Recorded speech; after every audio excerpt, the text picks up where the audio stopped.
So as we just heard, the U.S. Federal Reserve has left its key interest rate unchanged for the fourth time. For more on this, we have Professor Kim Yong-Jin, professor at Sogang Business School. Professor Kim, thanks for joining us this morning. Good morning. Thanks for having me. Morning. So the Fed has decided to hold its key interest rate steady, and this is something that was widely expected. What's behind this decision?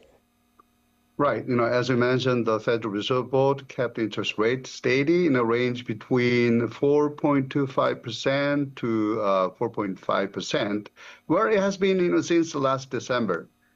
This decision was expected, by the market expert. The key reasons are the expectations of higher inflation and low economic growth ahead.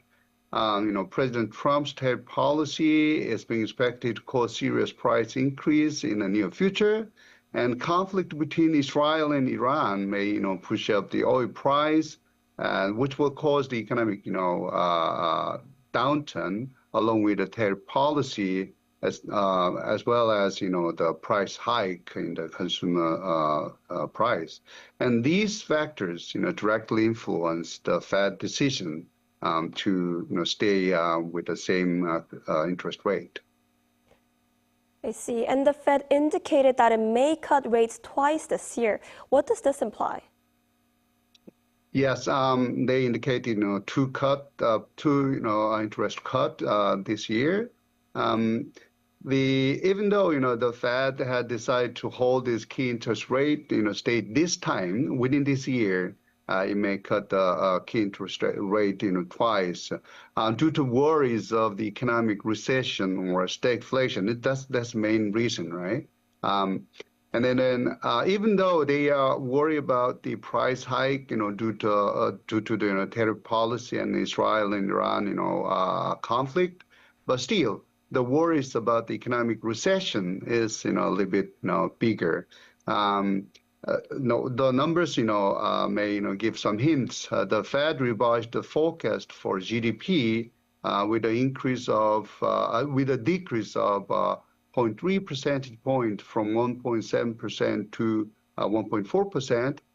But for the core personal consumption expenditure price index, which eliminates food and energy prices, with an increase of 0.3 percentage point at 3.1%. The unemployment outlook was, raised by 0.1 percentage point higher than March, and then 0.3 percentage point, higher than the current level. It will be up to 4.5%. With this forecast, that's not very good, and it's kind of gloomy. The Fed kept its original plan for the rate cut twice this year. I see. And now with the interest rate freeze, what happens next? How will this affect the Bank of Korea's decision on Korea's interest rates?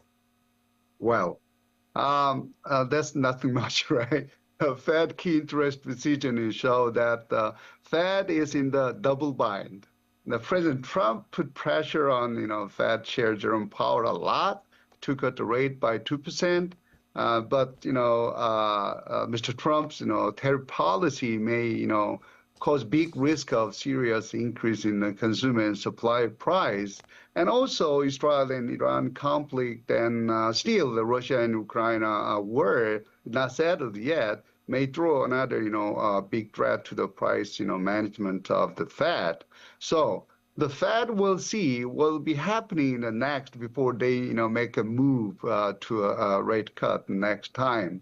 According to my understanding, due to this Fed decision, BOK will keep the rate steady at the next meeting.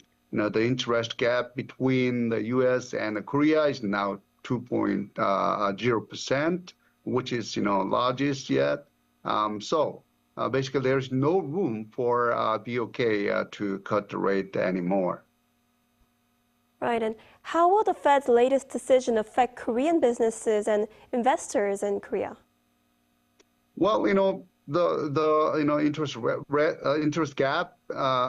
gap is same, and then everybody expected the Fed decision would be. So I think, the Fed latest decision won't affect Korean economy much.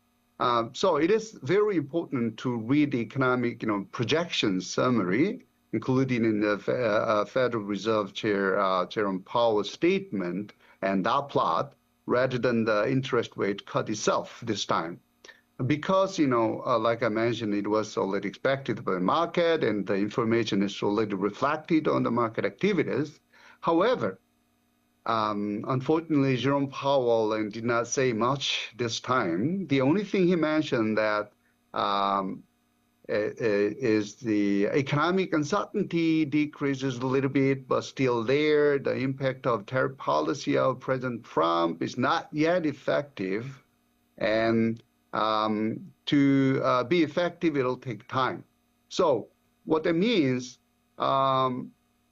there's nothing much we can do, and there's nothing much Fed can do, and the only thing we can do is wait and see, so that we'll see what will be happening next, and then we can move next. That's the only position Jerome Powell is taking now, and also so basically the decision of Fed. The effect of decision of the Fed will be limited to Korean economy this time.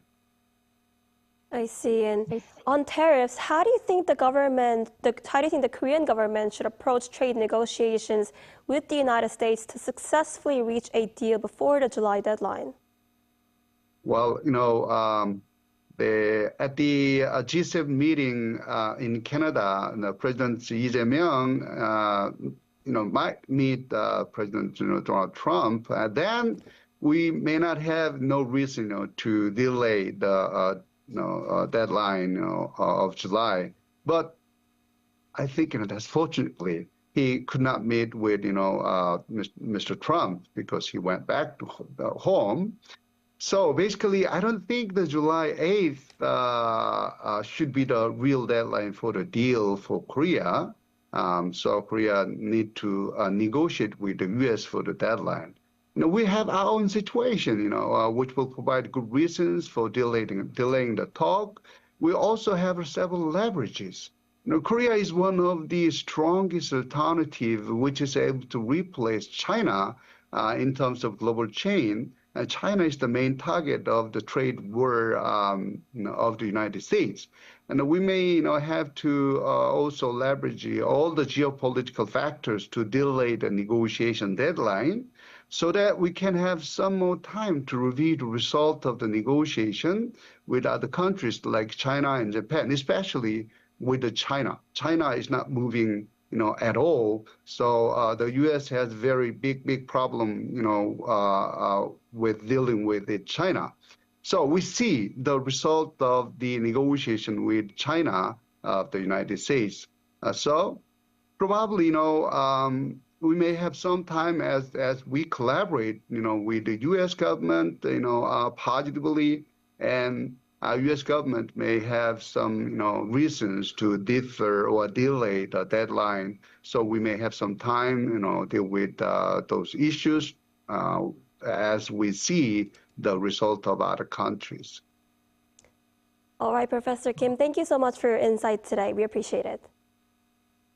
Thanks for having me.